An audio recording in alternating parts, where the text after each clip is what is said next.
Welcome to the Conscious Living Podcast, conversations to educate, empower, and enlighten our world. An uplifting and inspiring series of conversations and talks with your host, Jackie Woodside. We are educating minds, empowering lives, and enlightening souls to create a world where love prevails. In this engaging podcast, we deliver exciting, positive, transformative talks and teachings designed to elevate your life. Now, let's join our host, Jackie Woodside, for this week's session. Hi there, Jackie Woodside here, and welcome to another episode of the Conscious Living Podcast, where we are here to educate, empower, and enlighten our world. This is such an interesting time of year to be conscious, isn't it? It's the end of one year, kind of wrapping things up, and the entry of new energies, new thoughts, new goals. And in between the wrapping of one and the starting of the new is this thing called the holidays. And, people have such a mixed association with the holidays. Generally, people who have lots of young children or big families nearby, embrace it with, yes, maybe a modicum of stress, but also, joy and levity and kind of excited watching the little kids' faces. But as the kids get older and parents get older, sometimes our relationship with the holidays can be more complicated than that. And that's what we're going to be diving into today. What does it mean to go through the holiday time when you're experiencing grief, when you have a heart that's filled with sadness, when perhaps you're kind of lonely, missing someone that you've lost and that you haven't been with for a long time. So I'm really pleased to bring to the Conscious Living stage today a screenplay writer and author, Lisa Hepner. Did I say that right? Hepner. Who has produced a screenplay with her romance movies that are airing on Amazon, Roku, Tubi, and CBC in Canada. I have to say, I just watched the trailer of her Christmas flick, right before getting on, and it is really extraordinary. So she wrote a beautiful debut novel called The Christmas Checklist that's based on the experience of grief that she had after losing her mom and feeling like, how am I going to get through this first holiday without her? So I'm really looking forward to diving into this topic today for those people who are perhaps going through their first experience of loss. I know just last year, a dear friend of mine passed unexpectedly with cancer, leaving two kids who were in their late 20s. And I was really feeling for them and mentoring them during that process. So we've all been there. We've all gone through it. Lisa, you have a very unique and interesting take on it. So say a little bit more about yourself so our listeners can get to know you. Yeah, thank you, Jackie, so much for having me. I'm so honored to be a guest on your show. You mentioned I'm a screenwriter and author. I primarily got in, I've been a screenwriter for a long time. I started with my first two movies that came out in 2021. They were Christmas romances. And so I'm kind of in that niche of Christmas romance. But as you mentioned, this year I came out with a movie called The Christmas Checklist, and the novel. And it is a romance. It has a dash of romance in it, if you will, but it's also about the topic of grief. I know that, like you said, the holidays can be such an exciting and joyous time for a lot of people, but they're also hard for a lot of people if you've experienced loss or any kind of financial difficulty or health challenge or anything. And so I wrote this book and this movie to kind of express what I was going through with my grieving process, in hopes that it would also help and inspire others who are feeling the same over the holidays. Yeah. So give us the story behind the story, if you don't mind, Lisa. What happened with your mom and the loss of her, and how was that first Christmas for you? Yeah. So, I think that this story was divinely inspired, and my mom gave me this idea, if you will, because I was grieving my mom. She had pancreatic cancer, and so she fought a heroic, courageous battle with that for 3 years, which is longer than most people with that diagnosis. It was grueling.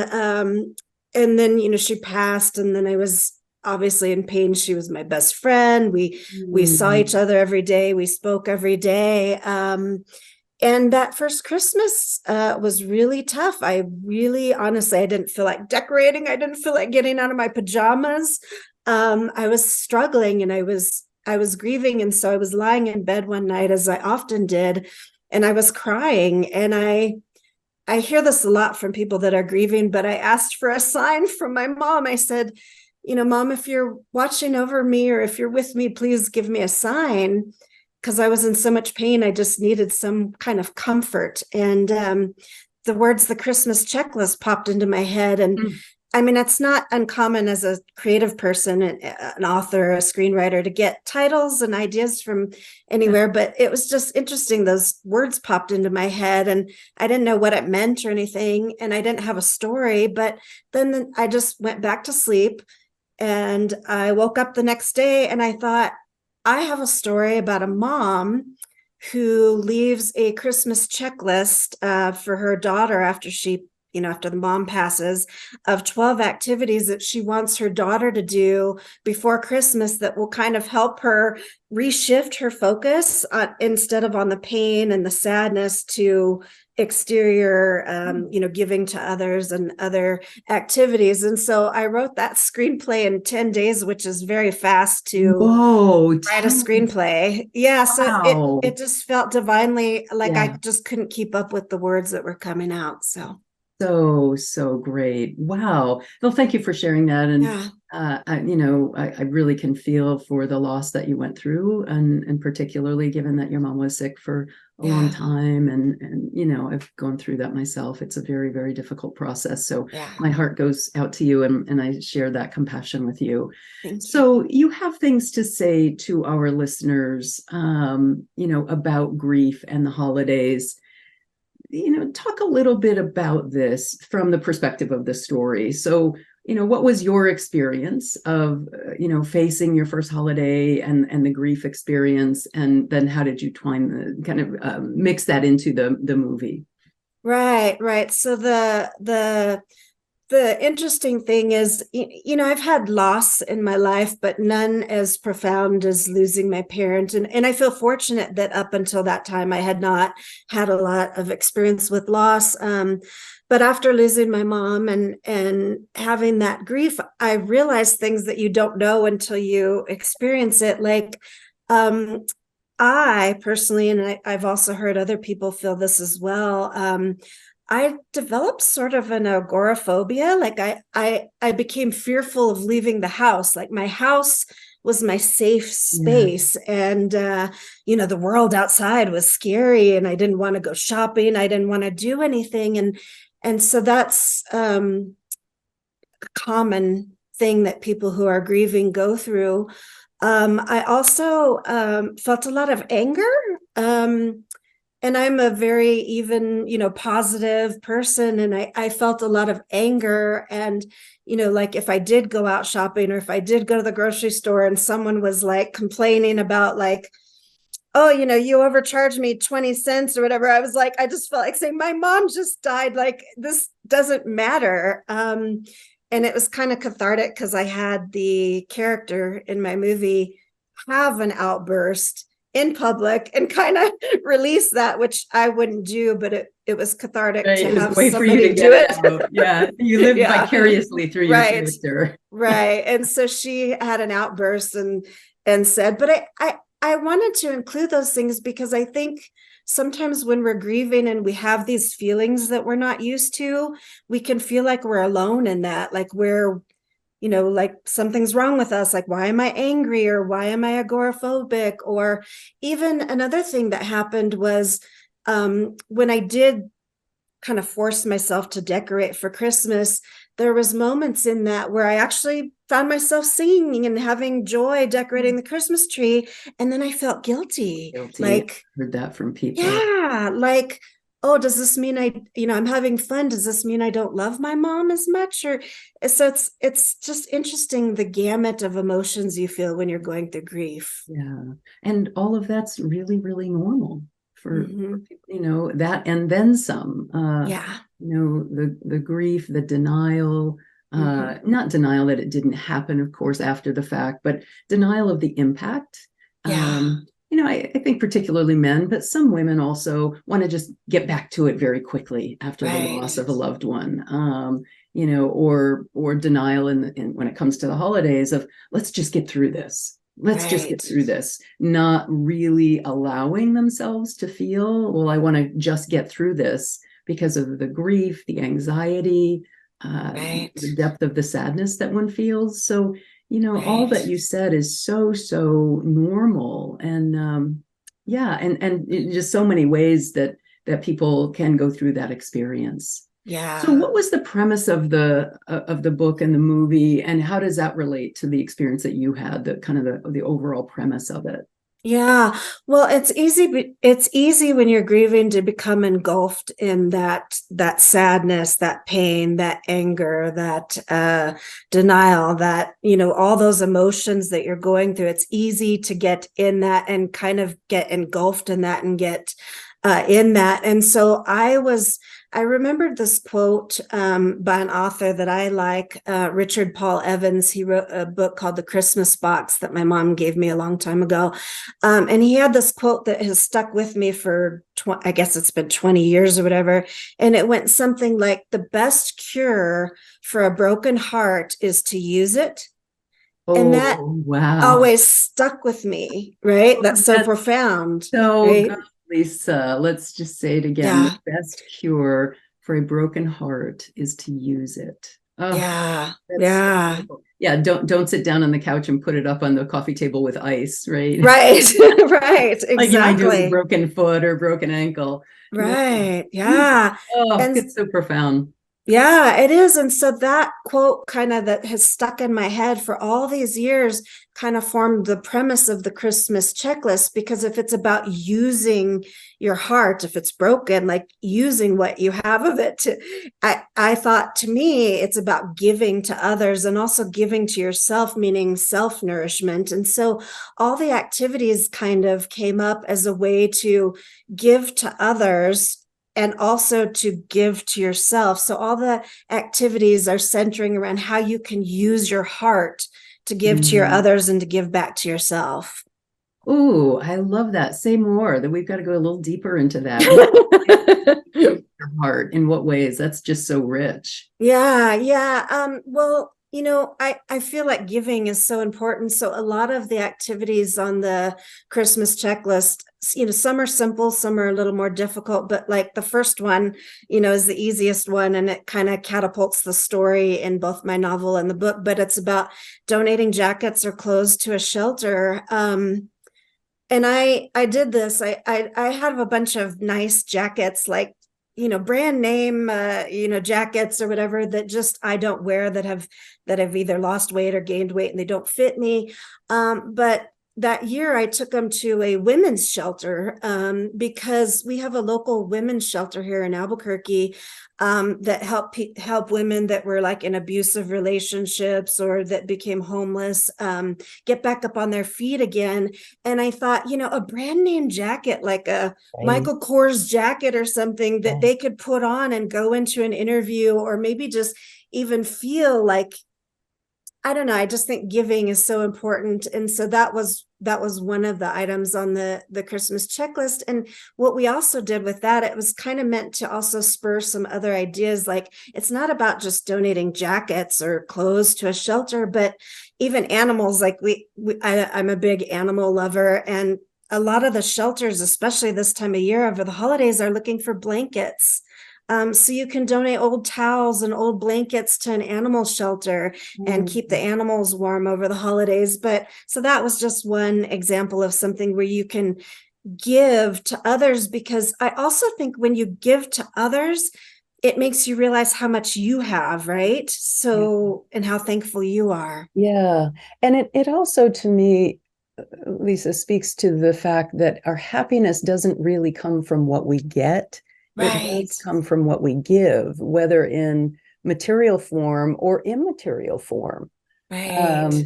I'm reading an interesting book right now that did a study on Benedictine monks, and they live very austere lives. They've taken vows of poverty. They don't own anything. They do chanting and prayer and song 7 times a day, starting at 3:20 a.m. And yet their rates of, kind of self-perceived happiness and contentment are higher than people even like with high incomes, and and it goes into the fact that they have such great happiness and satisfaction because they're doing things that are meaningful every moment of every day. Right. And I mean, think about that with Christmas. I mean, I don't know. Exactly. I'm assuming you're the same way. I love to watch people open their present just as much as I love to. It's like, I just love to see their faces, just to share in that experience. For presents. Yeah. A lot of people complain, and I have so much to do, or I don't.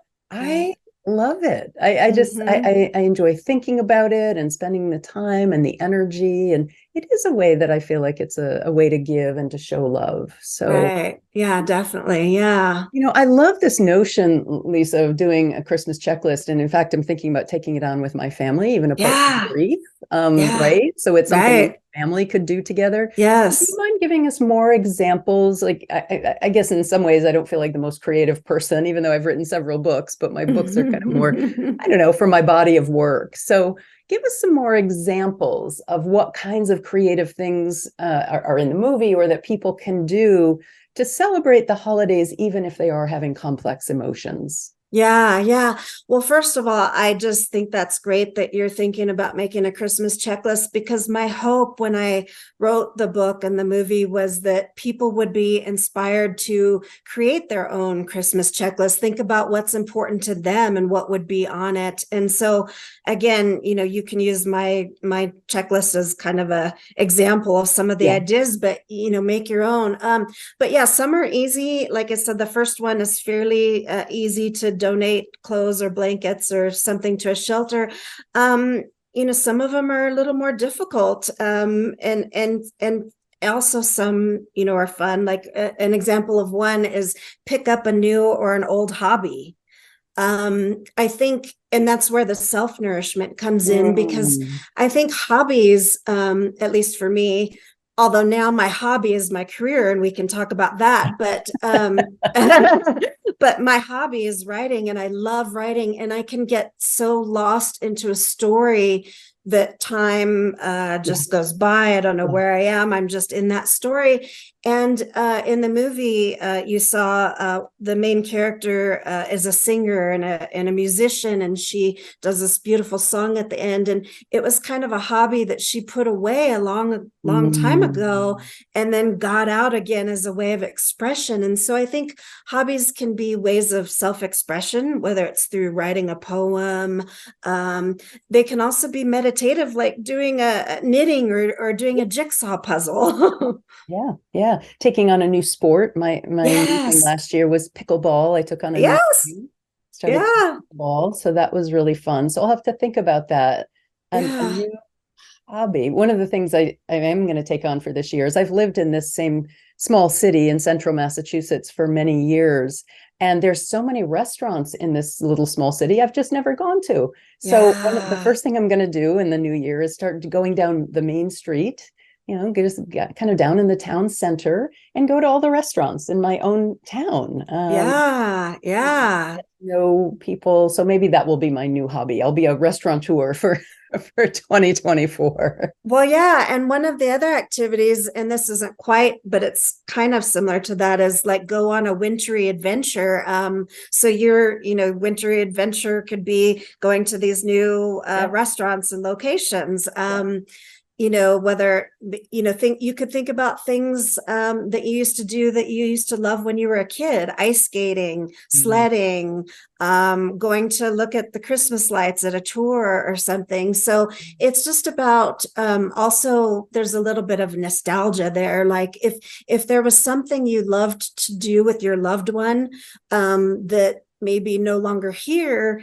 Just because they're not here doesn't mean you can't do those activities, and you can still go and look at the Christmas lights or go ice skating like you used to do with your mom or your loved one. And still, that can be a way of still feeling close to them. I love that. I love that. Any other suggestions? Because I really want to, and there were 12 of them, right? There's 12. Yeah. All right. Yeah. So, give me a couple more. Yeah. Well, one, and this is a hard one, is forgive a grudge.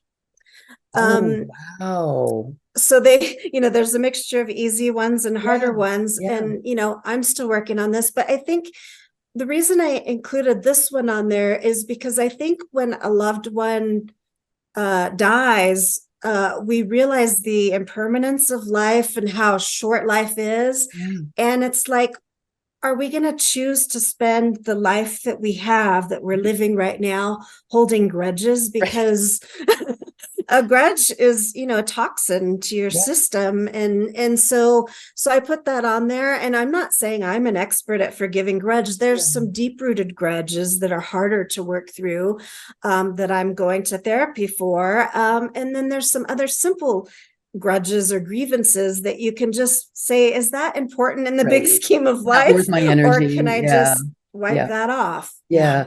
I've often heard said, and I'm sure you've heard this, Lisa, that forgiveness is more for you than for the other person. Yes, true. Suffering. You're the one who's suffering the grudge. Right. You're the one who's suffering the judgment. And as we hold that, I love the word you used, it's toxic. As we hold that toxic energy or that toxicity of judgment, criticism, superiority, that they've done something to me, is also a bit, your own taking on a victim consciousness that that someone has the power to do something to you, even if they've done an act that's egregious, that didn't want to, but still, we all get to determine our own sense of self and our own well-being. So exactly. And to me, in fact, I have a free ebook on my website about this. It's called Beyond Forgiveness. And it says that really, there's, if you have the belief that life is always unfolding for good and that people are always doing the best they can, is there ever anything really to forgive? So I say, instead of forgiveness, lean into acceptance. Accept them for who they are. And that may mean you want a distance from them, and that's okay.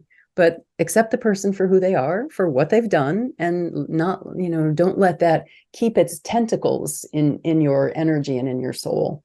Right. No, I think that's great. And I want to check out your ebook because I think it's very important. And it's something that, going through life, like you said, I think the best way that I can wrap my head around forgiveness or acceptance is just realizing that person or even myself, we're all doing, like you said, the best we can in every situation. We make mistakes. Yeah. We're all human.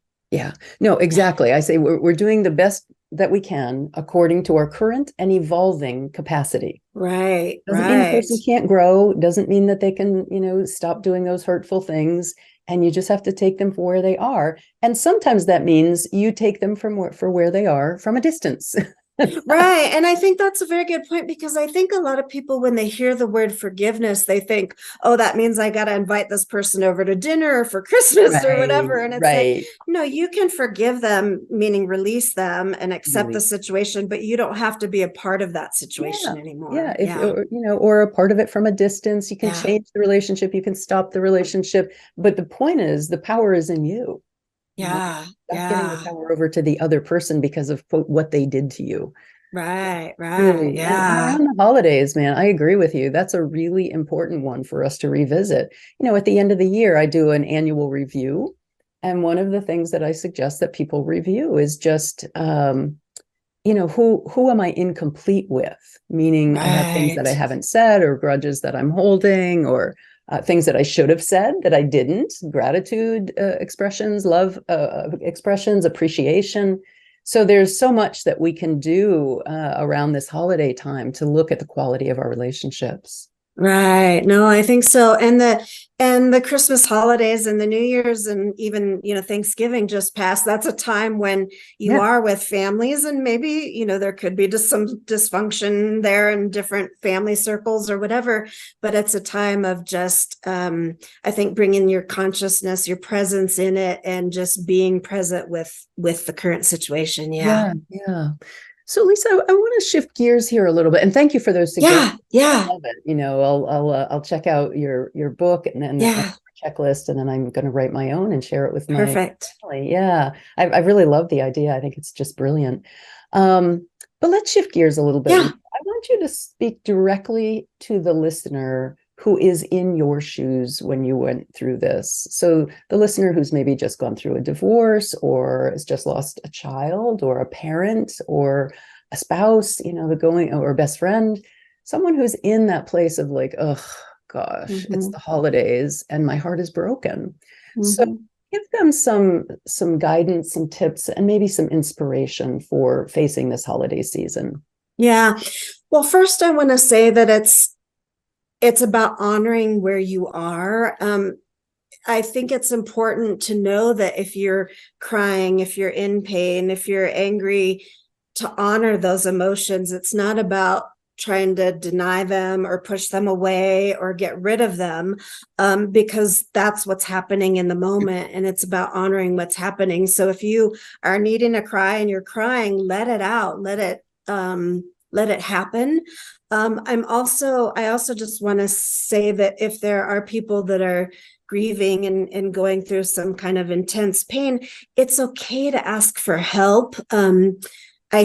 I went to grief support groups and also, got a therapist at that time and still am in therapy. So I also just think that it's important to not isolate yourself and to take that on yourself. Like if you can't talk to someone about it, maybe find a professional. I think it's okay to ask for help. And so I just want to make that clear. But then also, I would just encourage people to remember that quote again: the best cure for a broken heart is to use it. And another quote I heard was, grief is love with nowhere to go. So where can you take that love that you have, that you're feeling like, I have nowhere to put this, like I'm just having this pain and I have nowhere to put this love? How can you spread that love? How can you give that love? Maybe you're not feeling like you can do any items on the checklist or do any of these things we've talked about, but maybe your expression of love is, getting something that honors your loved one. Like I bought a little angel that was engraved with my mom's name and her dates and stuff, and we put it on the tree. Planting a plant in honor of your loved one. However you feel like expressing that love and honoring that love, I would say, just be in your moment and have your emotions, and also look for ways that you can healthily express those emotions and honor your loved one. So beautiful. Lisa, when I'm listening to you, what I'm hearing you say is grieve consciously. Yeah. Feel your emotions, honor your emotions, don't isolate with your emotions. Yeah. Ask for help, know how you feel, as opposed to go into denial, start drinking, isolate yourself at home, snap at other people and say everything's fine. So I guess we really are in this conversation making a distinction between what conscious grieving looks like versus going unconscious. I think so, because it's so easy to go that unconscious route. Like when you're feeling that pain, I mean, I would probably say, wow, there's something you want to do to get rid of that pain, whether it be, I want to drink, I want a pill, I want to eat, a lot of people eat for comfort, whatever it is. There's that natural tendency to want to get rid of that pain. But it again is about being conscious through this grief and realizing that, okay, I'm crying right now. I'm allowing myself to cry. It's okay to feel that pain. I'm missing my loved one. And it's okay to feel what I'm feeling right now. Yeah, absolutely. I really, really love and appreciate that. So I know I want to go watch the film and read the book. Lisa, where can people watch your film, The Christmas Checklist, and pick up the book? Yeah.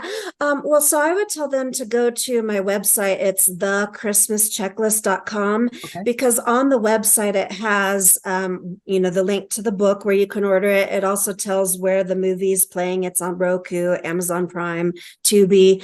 But then you can also get your free copy of the Christmas checklist, which is the actual 12 activities. Nice. And Yeah. they have a little checkbox next to them. So you could, if you want to challenge yourself with doing some of those activities, you could print that and take it with you through this holiday season and see if you can check some of those off.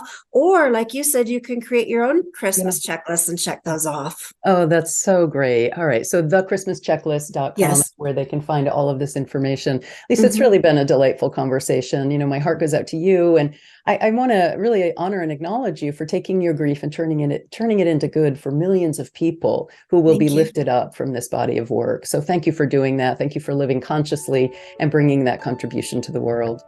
Thank you, Jackie. And thank you all for all you do. Thanks.